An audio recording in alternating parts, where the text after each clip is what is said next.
Você viu?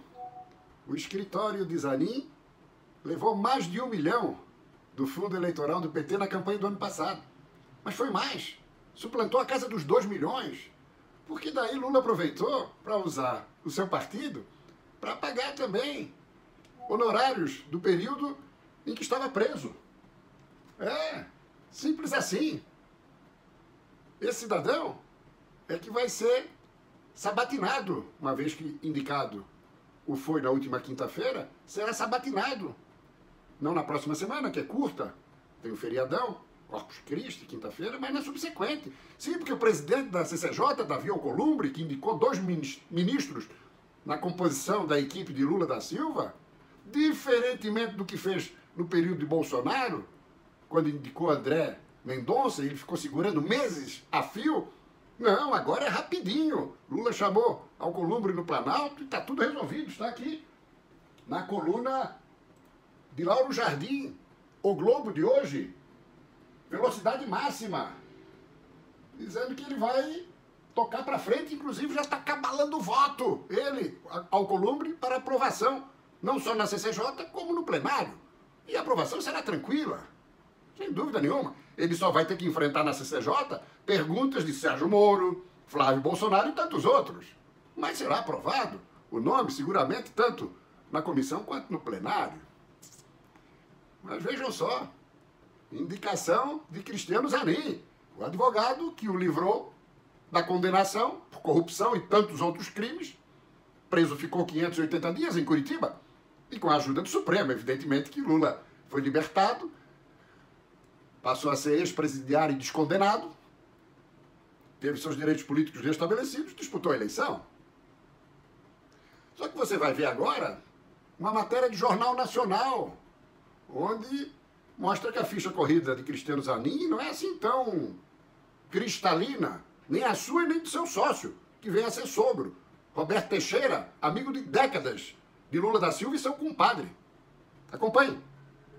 Uma nova fase da Operação Lava Jato denunciou advogados suspeitos de envolvimento num esquema que teria desviado 151 milhões de reais do SESC e do SENAC do Rio. Orlando Diniz era o presidente do SESC Rio, do SENAC Rio e da FEComércio no estado. Na delação premiada, ele contou que, para se manter no poder e não ser investigado, contratou dezenas de advogados. Segundo a Lava Jato, os escritórios não prestavam serviços tradicionais de advocacia. As investigações indicam que eles recebiam valores milionários da FEComércio por meio de contratos simulados e notas fiscais falsas. Segundo o Ministério Público, o objetivo dos advogados era atuar nos bastidores, praticando tráfico de influência e conseguindo julgamentos favoráveis a Orlando Diniz, nos órgãos de fiscalização e no Poder Judiciário.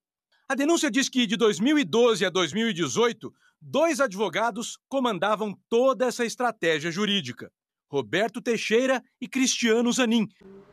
De modo que é isso. Além das vulnerabilidades, Lula da Silva está queimando a língua. Porque na campanha eleitoral criticou Bolsonaro, que fez indicações pessoais, referindo-se a Cássio Nunes e também a André Mendonça, que ele sempre disse que queria indicar alguém terrivelmente evangélico.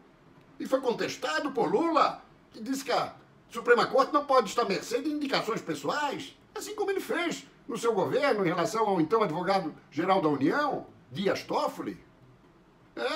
E agora Zanin, seu advogado pessoal. Perceba, acompanhe, veja o que disse Lula da Silva num debate. Não é prudente, não é democrático um presidente da República querer ter os ministros da Suprema Corte como amigos. Você não indica o ministro da Suprema Corte para ele votar favorável a você ou te beneficiar. Os ministros da Suprema Corte têm que ter currículo. Sinceramente, eu estou convencido que tentar mexer a Suprema Corte para colocar amigo, para colocar companheiro, para colocar partidário, é um atraso, é um retrocesso que a República Brasileira já conhece. Você já esperava que eu indicasse o Zanin? Eu acho que todo mundo esperava que eu fosse indicar o Zanin, não só pelo papel que ele teve na minha defesa, mas simplesmente porque eu acho que o Zanin se transformará num grande ministro da Suprema Corte desse país. E sabe até quando Cristiano Zanin vai ficar no Supremo? Já que a compulsória é dos 75 anos. Ele vai ficar até 2050. Mais 27 anos para frente. Assim como o Toffoli, que também vai ficar mais ou menos nessa faixa dos quase 30 anos. É isso aí. E o princípio da impessoalidade? Sim, porque ministro do Supremo é um cargo de Estado. E acompanhamos Lula destacando que o escolheu porque fez a sua defesa antes dos seus conhecimentos jurídicos. E, pelo visto, a exigência constitucional de trajetória ilibada não é bem aquilo que é possível observar na figura de Zanin. De modo que essa é a Suprema Corte, que tem provocado indignação e revolta de boa parte dos brasileiros.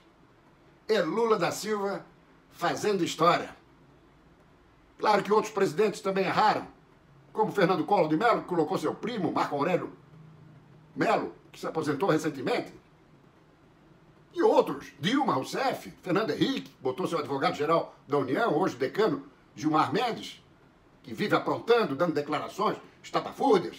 Mas Lula da Silva não foi diferente. Seguiu a cartilha quando foi presidente, em 2 oportunidades, 2 mandatos. E cartilha essa que também inspirou outros presidentes. Ou seja, ele continua o mesmo. Ou melhor, ele está conseguindo a proeza de ser pior. Hoje, quando tem mais sabedoria e mais experiência, muito pior, muito mais nefasto para o Brasil do que quando foi presidente há 20 anos atrás. Inscreva-se no YouTube, compartilhe nossos conteúdos e dê uma olhada no blog e nas redes sociais. É isso aí.